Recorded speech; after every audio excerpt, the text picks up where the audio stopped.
everyone. It's me, Larry, your camp counselor. And I've got to say, there is never a dull moment here at Camp Heidi Hills. You probably are wondering why all my clothes are hanging out here to dry. Well, they're very wet. Why are they wet, you ask? Well, one of our canoes sprung a leak. But I didn't notice this until I was smack dab in the middle of Lake Heidi Hills. Okay, just think, process. What's safety?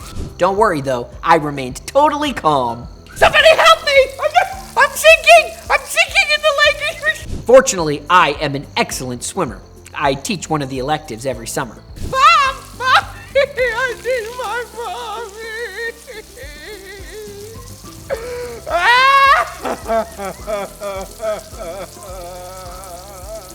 One good thing about my canoe accident is that it reminded me of one of my favorite true stories from the book of Acts in the Bible. It's about a man named Paul. Paul was once one of the biggest enemies of Jesus' followers, but God changed his heart so much that he became one of Jesus' best missionaries. A missionary is someone who travels around and tells others about Jesus. He talked about the good news of Jesus every chance he got. He shared with Jews, non-Jews, men and women, poor people, and even powerful people, including the most powerful person in the whole world at the time, the Roman Emperor Caesar. Now, it's not easy to just sit down and have a chat with an emperor. For starters, Paul didn't even live in Rome, the city where Caesar lived. So God made an unusual way for Paul to go to Rome. First, Paul was arrested for causing trouble. Told you it was unusual. He wasn't really a troublemaker, but the Romans didn't like that he talked about Jesus so much. Anyway, it was all part of God's plan. When it was time for Paul to be released from jail, he asked for Caesar to be his judge. He knew that if he took him all the way to Rome, he'd have a chance to speak to Caesar about Jesus face to face. Sure enough, they put Paul on a big ship along with some Roman soldiers, so he wouldn't try to escape, of course. Paul warned the soldiers and the sailors on the ship that there was bad weather ahead, but they didn't listen to him. They set sail, and sure enough, there was a big storm. Now, you should know that back in Bible times, traveling by ship was really dangerous, especially in bad weather. This storm got so bad that all they could hope for was to get off the boat without drowning.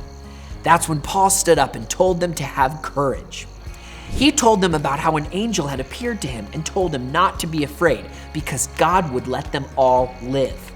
Paul knew that God was going to protect everyone so that he could finish his very important mission. After that, the sailors tried to steer the ship to land, but the ship got stuck in the sand and it started breaking into pieces. The Roman soldiers were scared that all the prisoners, including Paul, would try to escape, so they wanted to kill all the prisoners. But the soldier in charge didn't want to kill Paul, so he stopped the other soldiers from killing anyone. Everyone jumped out of the boat and made it to land, just like I did when my canoe sprung the leak. They were all safe, just like Paul said they would be, because Paul had a special mission from God. Finally, Paul made it to Rome, and he got to talk to Caesar in person. Paul was very courageous, that means brave, because he knew that God was with him. God never promised Paul or us that life will be easy and safe. Paul's trip was super dangerous, remember? But we can be courageous like Paul was if we have the Holy Spirit like he did. The Holy Spirit is the presence of God inside of us. That means even when things are very scary, God is with us, and the Holy Spirit gives us courage. I have to admit, I was a little scared when my canoe started to sink.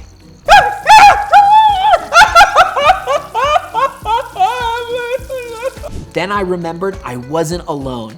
I also remembered that I was an excellent swimmer, and that the lake's only 4 feet deep. Bye everyone. Looks like my clothes are finally dry. Whew.